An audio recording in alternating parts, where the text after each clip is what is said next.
Creo que hay un aspecto muy importante para entender cómo Dios ha diseñado y está diseñando parte de los propósitos que Él ha establecido en nuestras vidas. Quiero que me acompañe a la primera carta de Pedro, al capítulo 5, donde la Reina Valera deja ver un título que es la doxa o la doxología, que es la palabra griega doxa, es gloria, y logía, que viene del griego logos, que es palabra, y tiene que ver con el diseño de la gloria de la palabra revelada de Dios en nosotros.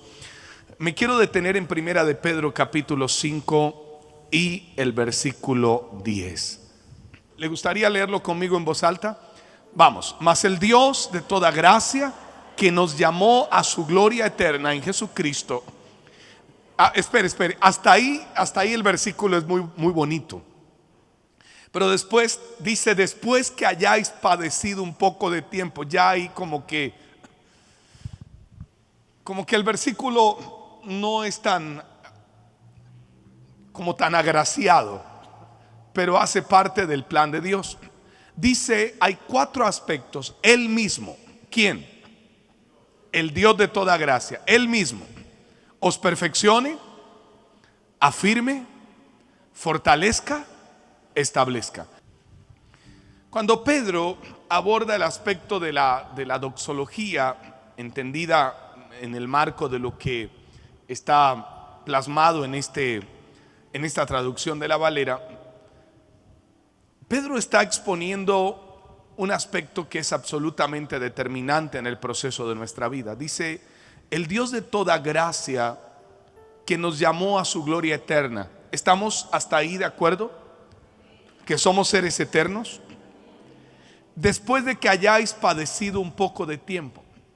Note que el proceso del padecimiento, de las dificultades, de los tratos de la vida, hacen parte de la formación per se o intrínseca de los hijos de Dios. Es un área que uno quisiera yo no sé si la palabra sería evadir, que uno quisiera no tener que enfrentar circunstancias o dificultades. ¿O a usted le gusta? No, ¿verdad? O sea que yo no creo que usted se levanta cada mañana y dice: Dios, qué maravilloso las pruebas que yo paso, gracias por probarme, gracias por estas dificultades que he vivido este año. No, ¿verdad? Como que no es parte de nuestra oración. Yo creo que al contrario, pensaría yo que nuestras oraciones están muy guiadas a: Padre, ayúdame a salir de esta prueba, Padre, que esto se acabe, Padre. Es como el deseo de que estos procesos en la vida terminen. Pero estos procesos, unidos a lo que Dios está trabajando en nuestra vida, van a proceder la transformación de 4 elementos. Número 1, os perfeccione. Tome nota de esto.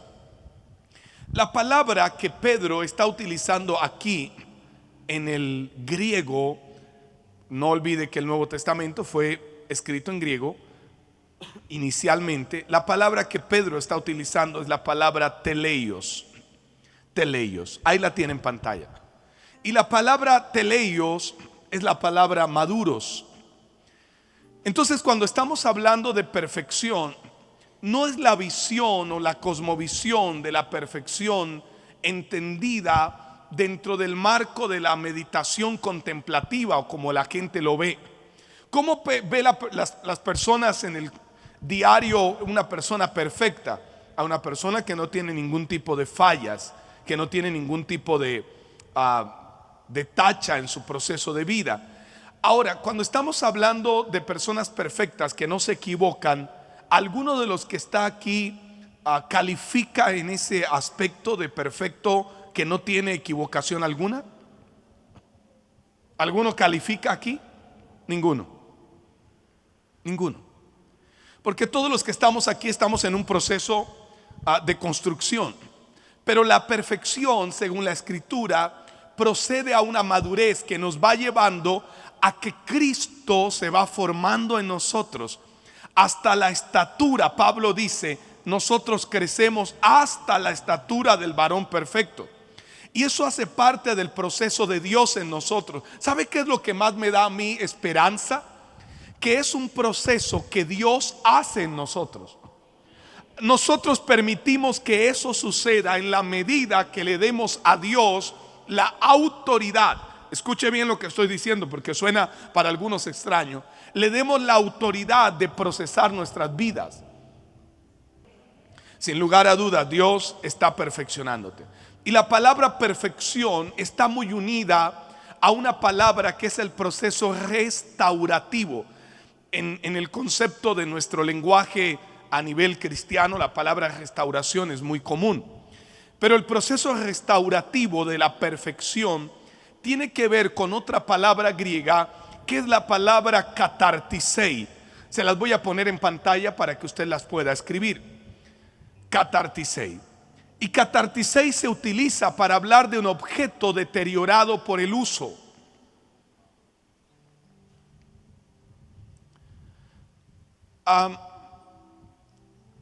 Déjeme con todo respeto ubicarlo a usted ahí.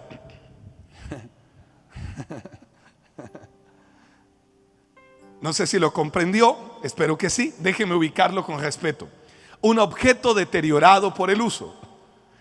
O sea, los que estamos aquí, si se quiere, somos como objetos que nos hemos ido deteriorando por el uso. La vida, las pruebas, el día a día, la fe, el creer, el alcanzar, el soñar, va deteriorándonos. No estoy hablando de las canas que puedan tener, pero estoy hablando del deterioro interno.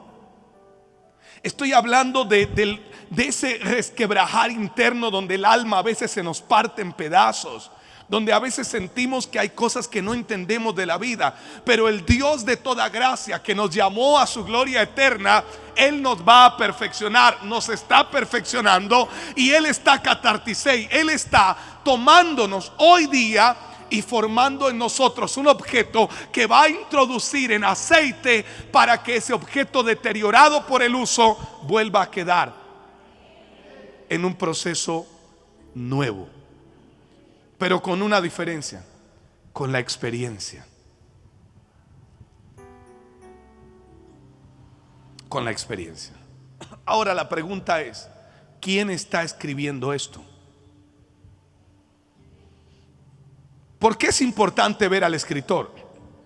Porque estamos viendo su pluma. ¿Quién lo escribe? Pedro. ¿Cómo se llamaba Pedro? Simón. Simón significa caña frágil. Eso significa el nombre Simón. Caña frágil, sacudida por el viento. A ver, cada vez que a Pedro lo llamaban, a Simón en su momento, le decían caña frágil. Nosotros tenemos en el eje cafetero un tipo de bambú muy grueso que lo conocemos como guadua, y por más grueso que sea, usted ha visto en un momento en el que hace mucho viento y lluvia, él se dobla, pero la guadua es un poco más fuerte de lo normal. Estamos hablando de una caña que se puede doblar y en momentos partir. Pedro no tenía solidez, bueno, Simón. Por eso Jesús lo llama y le dice: tú eres Pedro, tú eres roca. Y entonces Jesús dice: sobre esta roca, hablando de él mismo, de Jesús, estableceré mi iglesia. Y a Pedro le está diciendo: a ti, como parte de la roca firme, te entrego las llaves del reino. Ese es otro tema para otro día. El asunto es que Jesús le cambia el nombre porque él está perfeccionando a Pedro. Pedro negó a Jesús. El gallo cantó 3 veces. Ahora, el gallo, que es un animal utilizado en un proceso, no es que los gallos sean demoníacos o los gatos negros o los perros Doberman. El asunto es que sí los han utilizado mucho en un contexto de tiniebla, y el gallo es un animal muy utilizado en la santería. Ahora, por eso se habló del gallo antes que el gallo cante, porque el gallo tiene que ver con el marcar tiempos, y el gallo lo que iba a hacer es marcar un tiempo en el que Pedro iba a ser juzgado. Y le preguntan: ¿eres tú? ¿Y quién respondió? ¿Pedro o Simón? Simón. Yo no. Y el mismo frágil que lo negó, que lloró, es el mismo que está escribiendo. Hermanos, a ver, a mí me hace mucha esperanza que un hombre como Simón diga que Dios nos va a perfeccionar. Yo creo que es que sí nos va a perfeccionar.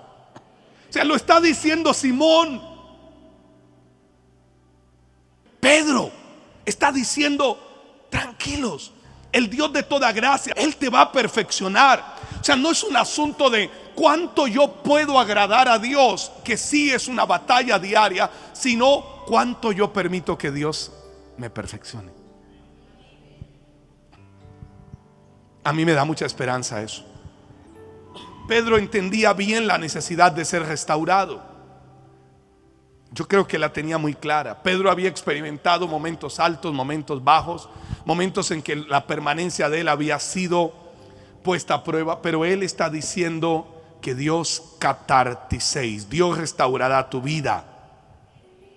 Ahora, la segunda palabra que aparece aquí en Pedro es: Él os perfeccione. ¿Y la segunda cuál es?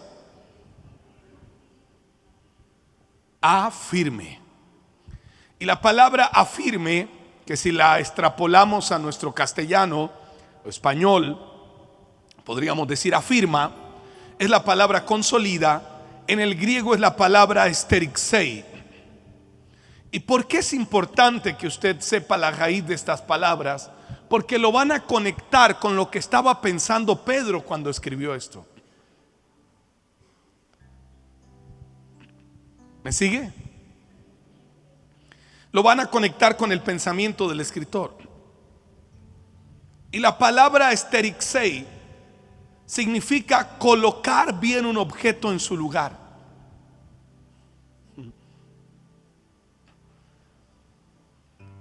Yo no sé si ya le va haciendo sentido.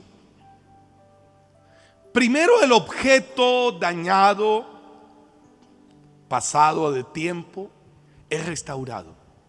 Y posteriormente ese objeto, que en este caso somos usted y yo, somos puestos en el lugar correcto.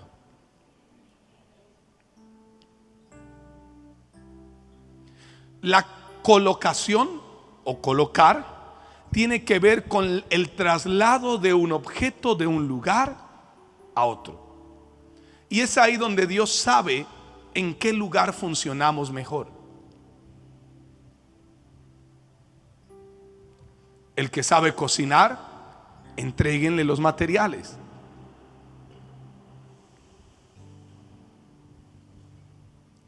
El que sabe nadar, llévenlo al agua.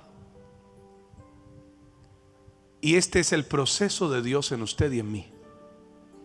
Quiero que lo vea así.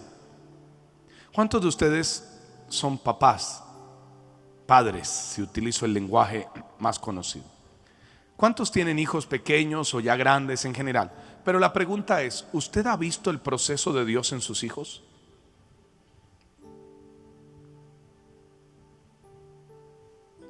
El Dios de toda gracia, el que nos llamó a su gloria eterna, después de que hayáis padecido un poco de tiempo, Él, hermanos, Él los haga maduros.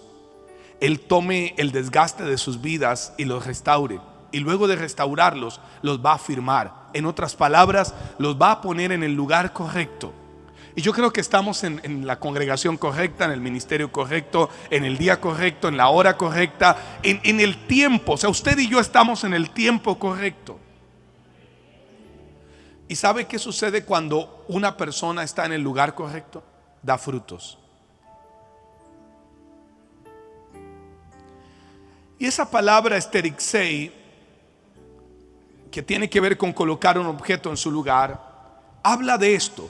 A pesar, si usted está tomando nota, de las dificultades, nos afirmamos. ¿Y por qué nos afirmamos? Porque la firmeza es la que nos permite ser inconmovibles.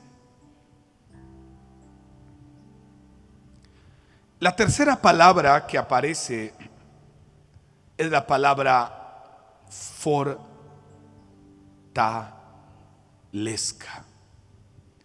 Y fortalezca, que si lo traducimos a un presente continuo, fortalece, es la palabra estenosei.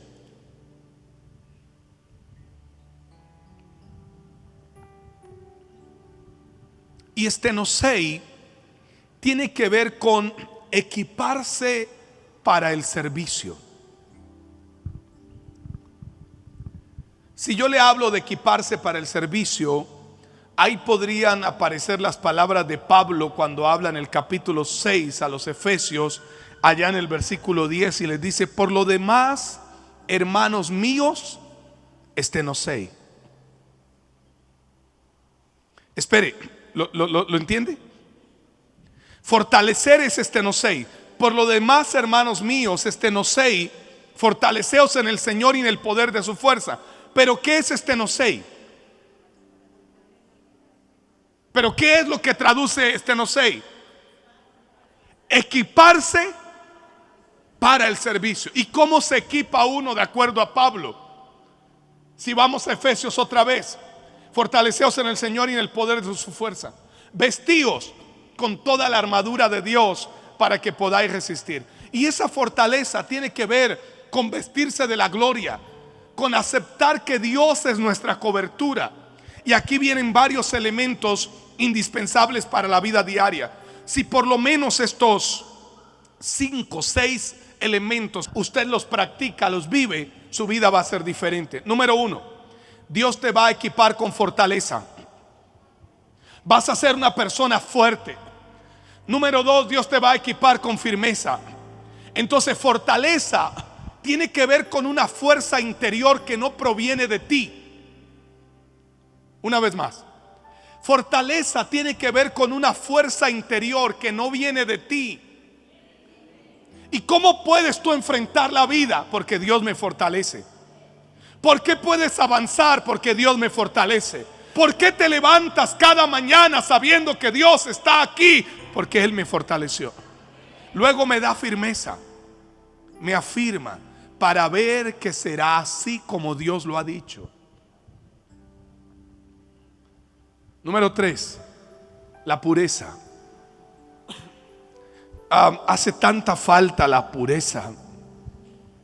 Yo me encuentro dentro de círculos cristianos evangélicos con tanta falta de pureza.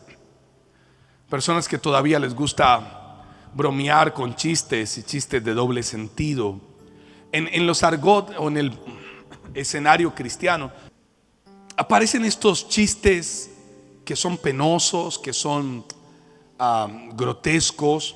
¿Verdad que los cristianos no tomamos licor, no fumamos, pero comemos? ¿Y quién ha dicho que el pecado solo se manifiesta en estos escenarios? Entonces es una suerte de religión que encapsula la impureza.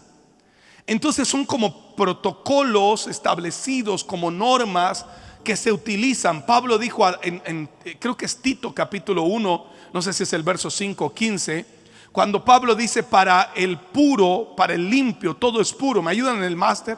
Mas para el impío todo es sucio. Para el sucio es Tito 1:15. Todas las cosas son puros para los puros, mas para los corrompidos e incrédulos nada les es puro, pues hasta su mente y su conciencia están corrompidas.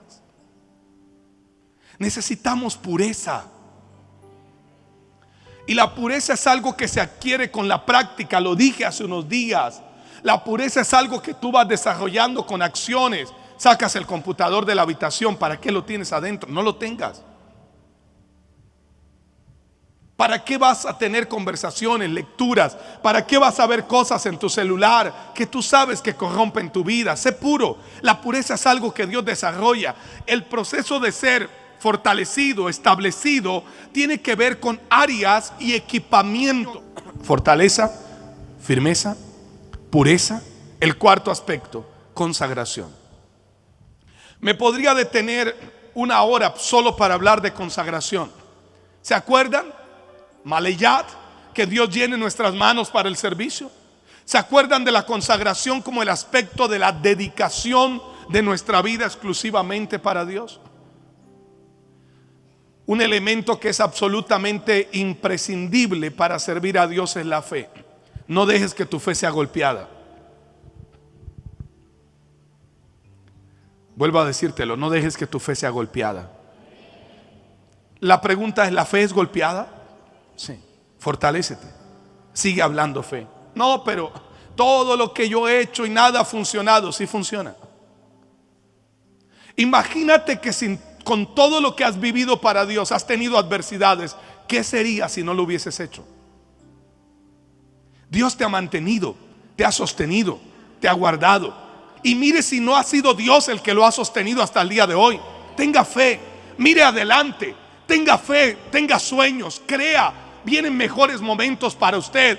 No, pero para mí esos son solo clichés de la vida. Yo no puedo tener un mensaje irresponsable, y lo he dicho varias veces. Venga Cristo y todo le cambiará y tendrá casa, beca y auto. Yo no creo en ese pensamiento que se predica. Ven a Cristo y los problemas se acabarán. No, yo creo que siguen habiendo problemas siendo hijo de Dios, siguen habiendo dificultades. No creo que las cosas con un chasquido de dedo cambien. Creo que las cosas se necesita fe y persistencia, pero sí necesitamos fe para creer que Dios puede moldear escenarios. Habla fe, habla esperanza. Levántate creyendo, habla que el mañana será mejor para ti, para tu casa. O sea, te paras frente al espejo y le das gracias a Dios por la realidad de lo que Él ha hablado. Habla fe, no dejes que tu fe se desmorone. ¿Y de qué sirvió tantas batallas? De mucho. ¿Y de qué sirvió haber hecho? De mucho. Por eso estás aquí. ¿Y qué ha servido tanta consagración? Sí ha servido. Por eso estás aquí. El otro aspecto es la honra. Y la honra tiene que ver con, si se quiere, dos vertientes. Una, la honra hacia Dios, que son las palabras de aquel filisteo Ittai, cuando le dice a David: viva el Señor tu Dios y viva mi Señor el Rey. Ittai tenía claro que la honra en primer aspecto es para Dios, y en segundo aspecto la honra para aquellos que te rodean y merecen honra de ti. Todo el mundo merece honra. Y quiero aclarar este aspecto, porque hay un pensamiento equivocado. Honra es una cosa, respeto es otra. Todo el mundo intrínsecamente merece respeto por ser humano, pero honra no todos tienen honra. Es importante cuando alguien, por ejemplo, eres hijo, honra a tus padres. Es una llave extraordinaria. La Biblia dice que te va a dar larga vida y te va a dar abundancia. Es imposible. A ver,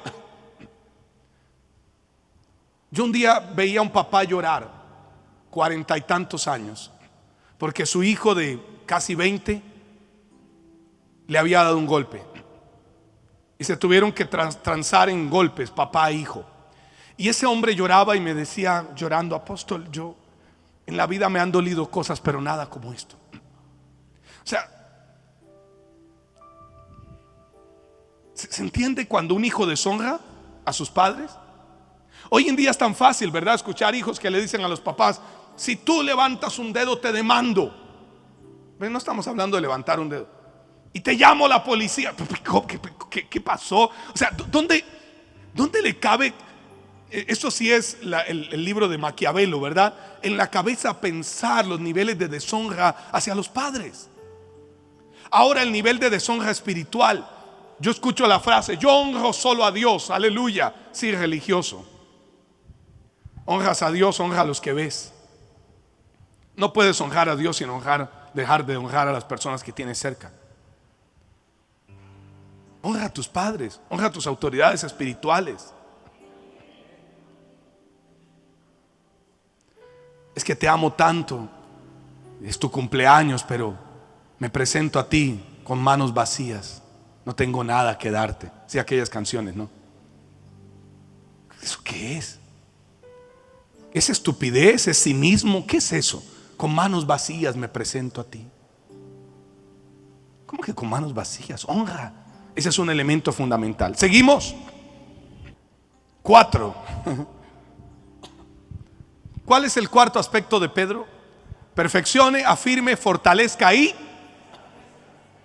la palabra establezca, que tiene que ver con cimentar bases, es la palabra temeliosei en griego.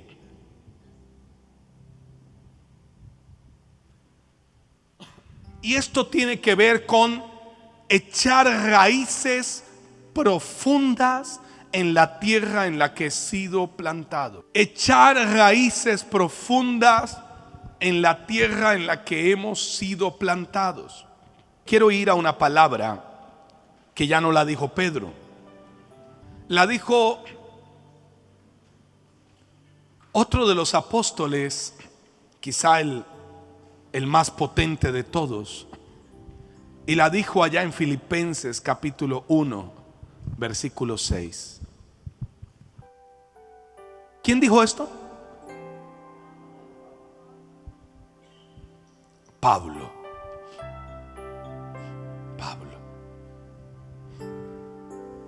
Mire lo que dijo Pablo: estando persuadido de esto. Estaba. ¿Quién era Pablo?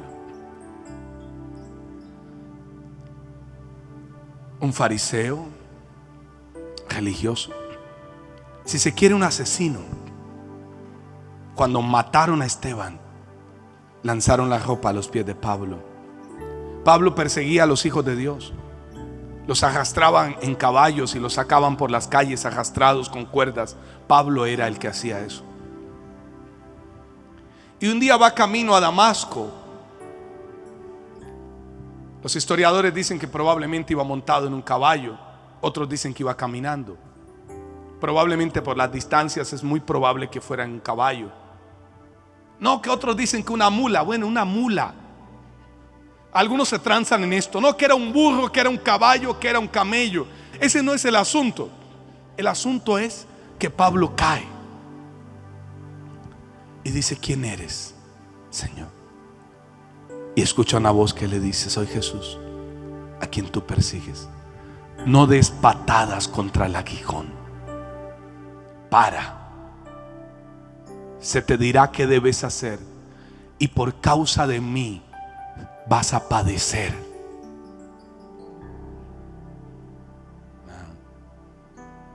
Es tan bonito, ¿verdad? Leer la Biblia como de una forma como tan romántica. Pablo, oh, Pedro, oh, qué hombres. Es nuestra realidad. Somos hijos de Dios. Somos hijos de Dios. Yo no puedo decirte: hermano, te prometo que el próximo año no tendrás ninguna dificultad. Sería responsable decirte eso. Pero yo sí te puedo decir algo: que Dios va a estar contigo. Eso sí te lo puedo decir. Hermano, y si tú eres un mal administrador, de todas maneras Dios te proveerá. No, yo no te puedo decir eso. Es una mentira.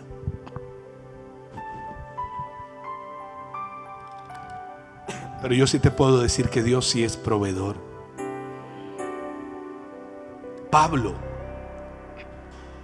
se cae del caballo. Dejémoslo en caballo.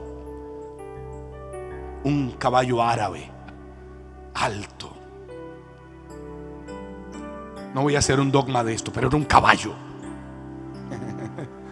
Y se cae. Queda ciego.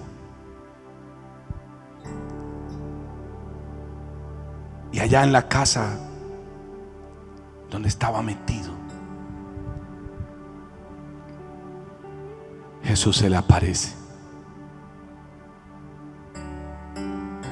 Y ahora Pablo dice: hermanos, yo estoy seguro de algo, que el que comenzó en ustedes la buena obra, Él la va a completar, la va a perfeccionar. Él la va a teleios hasta el día de Jesucristo. ¿Cuántos de ustedes a veces se desilusionan de los errores que tienen? Pero ¿sabe qué dice?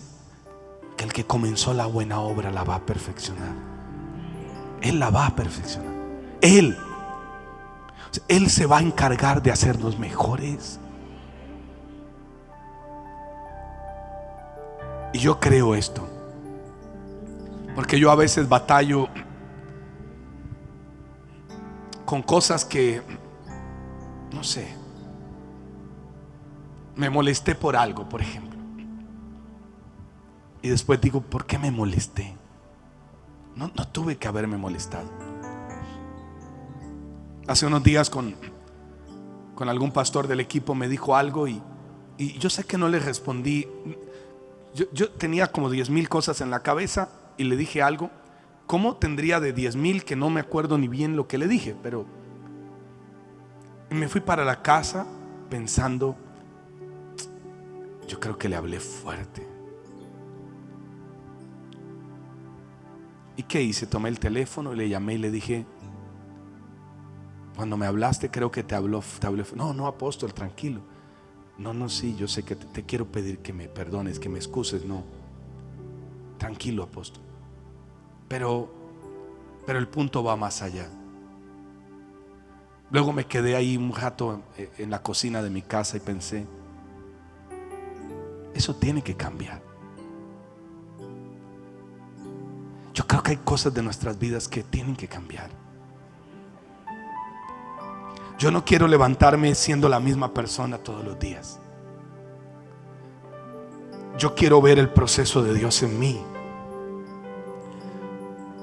Yo lo he dicho muchas veces, mi mayor anhelo todos los días es que Dios me mire y diga, es mi hijo en quien tengo complacencia.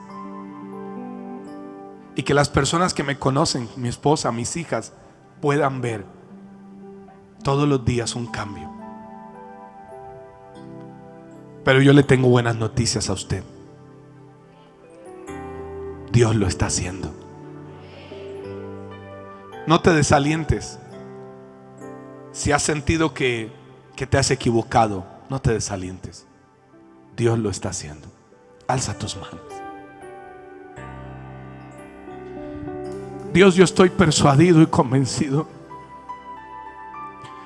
que la obra que tú iniciaste en nosotros se está completando.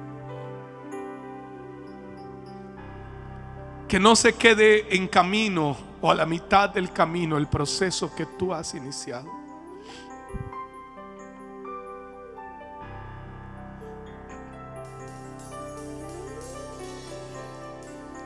Afirma a tus hijos. Fortalece a tus hijos, establece a tus hijos.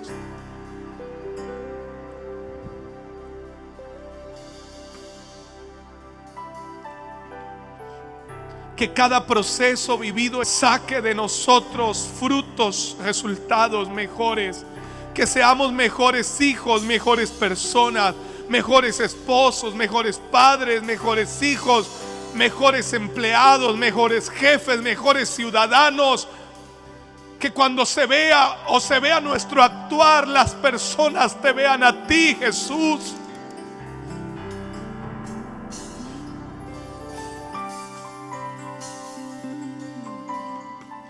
Yo estoy convencido mientras levanto mis manos que tú estás en nosotros cumpliendo tu propósito.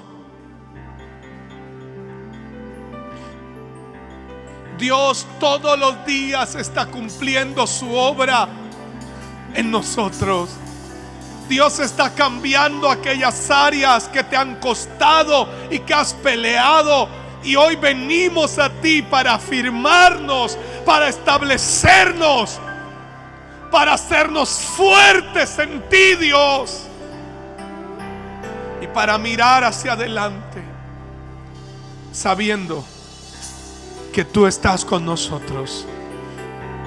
Diga conmigo: renuncio a toda falta de fe, a toda impureza, a toda inestabilidad, temor, duda, miedo al mañana, y me afirmo en lo que tú has dicho de mí.